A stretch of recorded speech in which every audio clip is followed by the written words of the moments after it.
Hey guys, welcome to the Field of 68 YouTube channel. If you like what you see here, hit that subscribe button and you'll get more college basketball content just like this. Right. I mean, it went to 64 back in 85, then expanded in 2011 to what it is currently. You know, a lot of people are talking now about trying to get it to 90. I mean, listen, coaches would rather, they'd have it at 256 if they could, some of these guys. I like it the way it is, Dan. I do. But I will say this. Rob Senderoff of Kent State had a great conversation with me recently, and I've kind of come around to, here's my idea.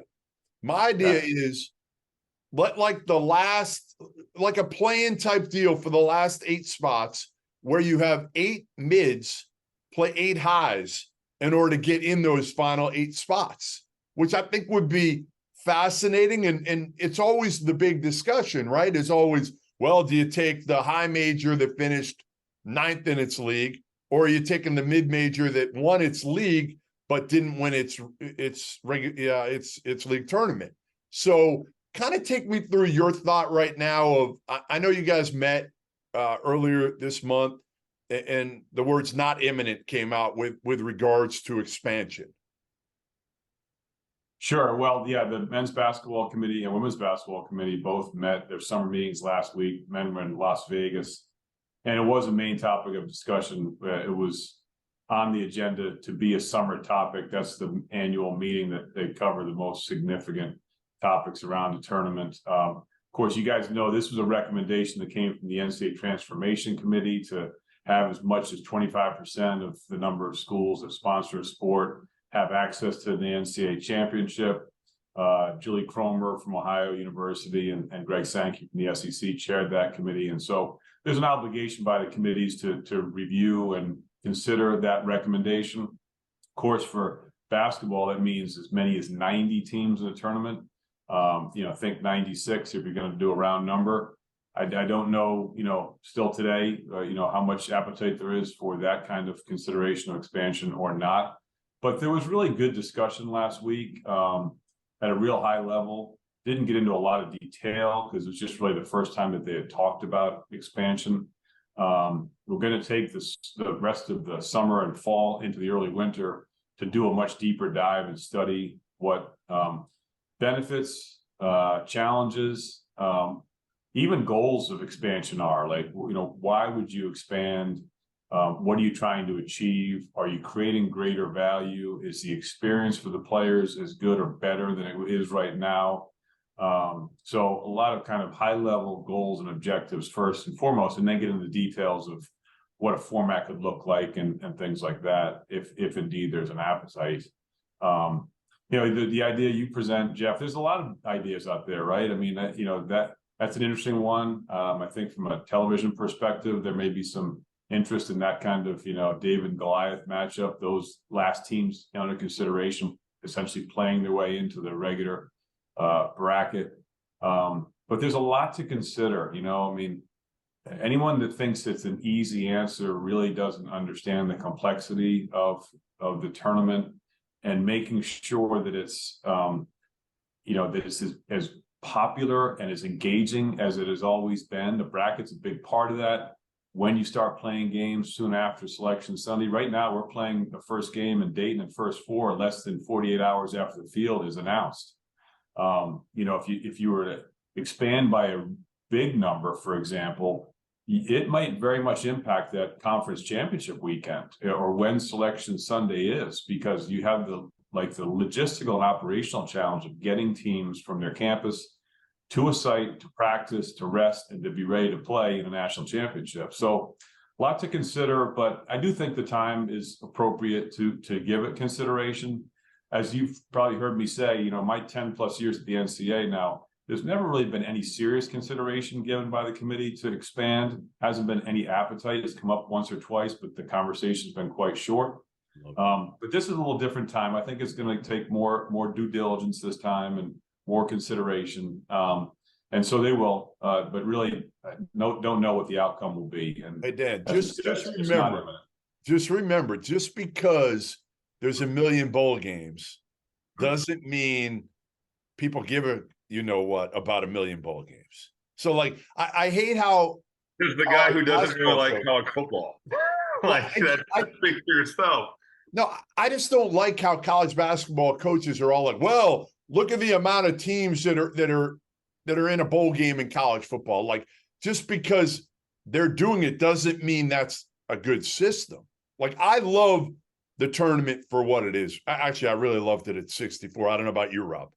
Our partner for today's episode is Athletic Greens. I started taking AG1 during the college basketball season, and I loved the impact that it had on my energy levels. I'm a big coffee in the morning guy, but by the time that the afternoon would hit, I needed another boost. AG1 helped me tremendously, especially on those days when I didn't want to get up off the couch and go hit the gym. Their tagline is AG1 is comprehensive health and the power of habit in one. And man, that could not be more true. It's nearly impossible to eat and drink in a healthy manner in the month of February and the month of March when you are in my business. And AG1 was exactly the supplement that I needed to improve my gut health and cover my nutritional basis for the day. I've continued that into April. I've continued that into May, and I'm going to continue that the rest of the summer. All I have to do is mix a scoop of AG1 with some water, or maybe add it into a smoothie, and I'm ready to go. Do it after lunch, and you'll be ready to go for the rest of the day. If a comprehensive solution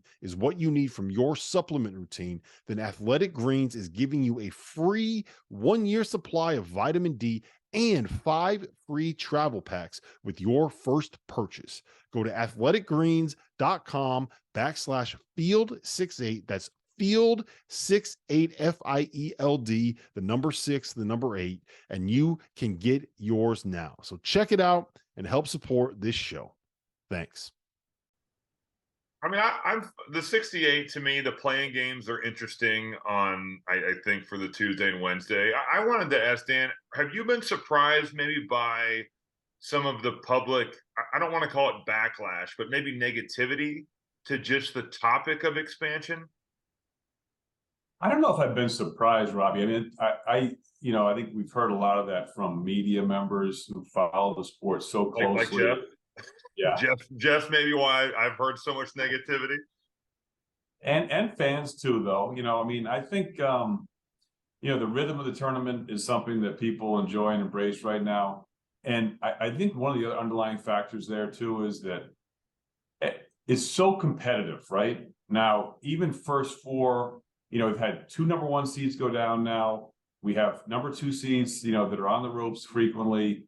Like, there's magic to that, right? And if you go too big, yep, the opportunity for a lot of those early round games to be one-sided and not nearly as dramatic or interesting exists. Like, there's a sweet spot, I think. And I know coaches don't want to, necessarily recognize that. I mean, on any given day, I guess someone can beat someone else, but the competitiveness and the uncertainty of it and the madness of it is because it's hard to get into, and those that get in are really good and can beat anybody on a given day.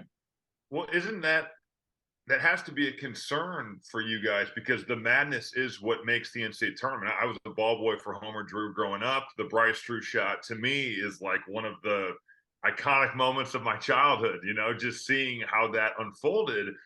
Do you worry about maybe the health of mid-majors with the portal and with NIL? And we had a couple mid-major coaches on last week, and just hearing them talk about the concerns and the challenges they face, it's a real issue. So do you worry about maybe that level of madness and the level of play that gives us that madness? I do. I mean, I think if you're following our sport, you have to wonder, where it's going to be in 5-10 years. So yeah, I mean, and that's why this is more complex than people make it out to be, because the other thing that the committee will consider, and they talked about last week, is what's the impact on the regular season? Right. Because they are stewards of the game, and while their responsibility is just the month of March, they care about the game from November through March. And like, let's just take, for example, and I'm not saying this is even anything that would be all that attractive right now, but let's say you had 96 teams in the field, right? And you're a high major. Why in the world would you play any tough games in November, December? Yeah. You wouldn't even consider playing a tough game in November, December, because you're essentially going to know you're in as long as you finish in the top, half or 2/3 even of your league. And so what does that impact on the regular season? And, we already fight for relevance during the end of the football season in November and December. We've had the benefit of MTEs and double headers and, great events and conference matchups that bring compelling games to college basketball in November and December. Expansion and the tournament has some impact on that.